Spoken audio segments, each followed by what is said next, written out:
always looking for the next paycheck. There's nothing steady. And I see it every time. And even, I've heard Spencer Pratt come out and his wife, Heidi, saying, listen, they're not signing up for this. They are all in for any reality show that wants to hire them. They will be, sitting with no air conditioning. They are happy to not be fed because they get it and they want their $100,000 to be on Celebrity Big Brother or whatever it is, because that's how they make money. When they're unemployed, they're unemployed. They can't go work, in a Starbucks or, get a real job in marketing. It just wouldn't work. So I get that. It's Their tough. video was amazing, right? Because I mean, that is the thing. Bethenny's tagging these people. Spidey's name has been associated with this. And I said, oh, that makes so much sense because Spencer's very outspoken. I've interviewed Audrina from the New Hills. Like the New Hills, they've all said, no, Spencer would yell at us and say, you guys do something. This is going to be canceled. Like Spencer gets it. So when I heard this, I was like, of course, Spidey's joining Bethenny. And right, they came out and they're like, we will do anything. We will work 17 hours a day. You can get us drunk. You can lock us in. I thought it was a brilliant video. They're like, we are not part of this. We are saying this message is for Bravo, MTV, ABC, CBS, any network that wants to hire us. We are ready to be hired. We will leave tonight and you could treat us like shit. I thought that was Yeah, a great video. 100%. I think they're fantastic.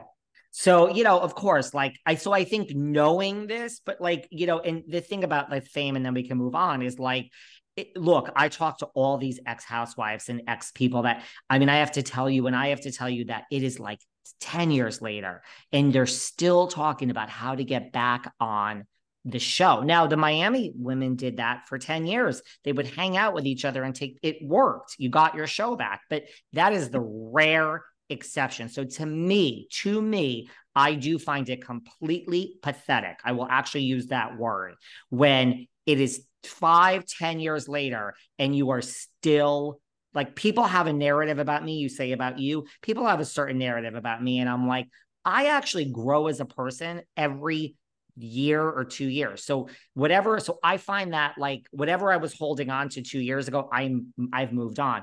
I find that pathetic when it's like you were on the TV, now you're off the TV, and it's like your whole goal is to get back on. You're just wasted 10 years of your life. I really do find that pathetic. That's just me. I'm not preaching, Well, but I do. yeah. And to talk on that subject for just a second and change it a little bit. I mean, I've interviewed two people that have been in front of a camera for many years of their life. Recently, I'm going to tell you who they are. So I spoke to Ooh. Jeremy Jackson. Do you remember him? He was the child actor in Baywatch.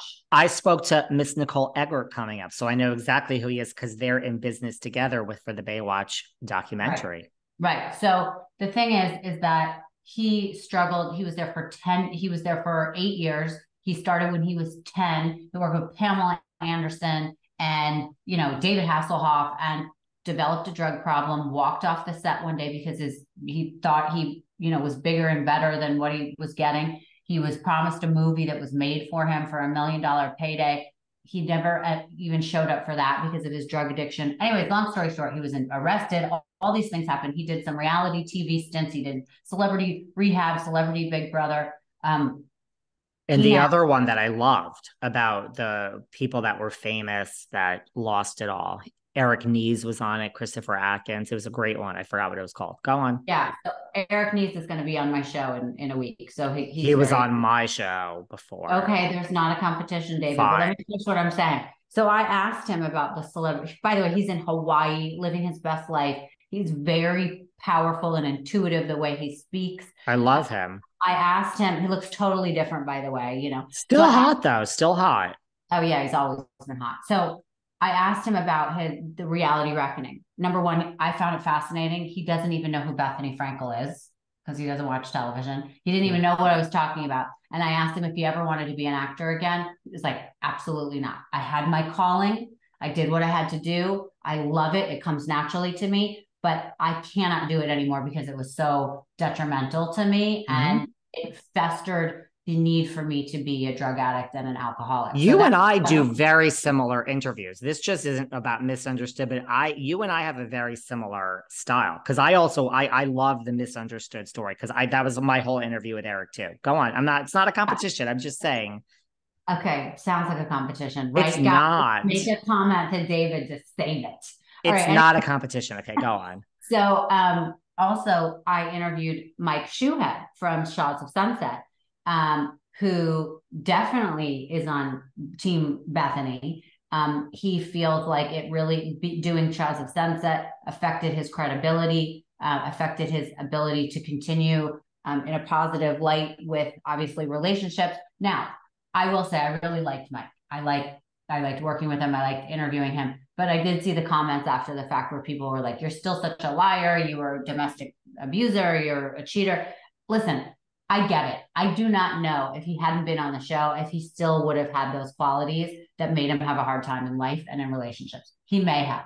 But the show definitely exacerbated that. And what people don't know is they make it seem like he's brothers with all these people. And, you know, he knew one person before the show started, Gigi. The rest was just a Hollywood cast, so to speak. They bring you together and you become a reality TV family. And I know that from being on Celebrity Rehab. You really do care about these people. And I was only with them for 3 weeks. I considered them family, but they were not family. And so so getting back to the Raquel thing, I understand what she's saying when she's like, we weren't best friends. We filmed together. And yes, we were friends in our reality TV group, but this isn't the girl that would come over and hang out and we would watch movies together and giggle on the couch and I could cry with her. And this was made for TV. So all these people that still are coming after her and like, this was your best friend. They were on a reality show, people. That's unless they were literally hanging out when the cameras were not rolling, I don't consider them friends. Not that it makes anything okay, guys. So like, don't start jumping up in arms. I'm just saying a lot of this stuff that people want to go on and clamor about why she's so awful. It's like, you don't know, you weren't there. And people got to take a breath and start thinking of why they want to be such an asshole and a bully about something they weren't a part of. Like, it's a show. So either enjoy commenting about it, but keep it like a little bit like more level-headed, because if that was your daughter or your sister or your friend, you would be like, okay, enough of it. This is like stoning someone. Did Mike, and I have to say something about that. Is Mike called Bethenny? Is Mike like, is he joining Bethenny? Mike has not called Bethenny, but he has spoken to Mark Garagos.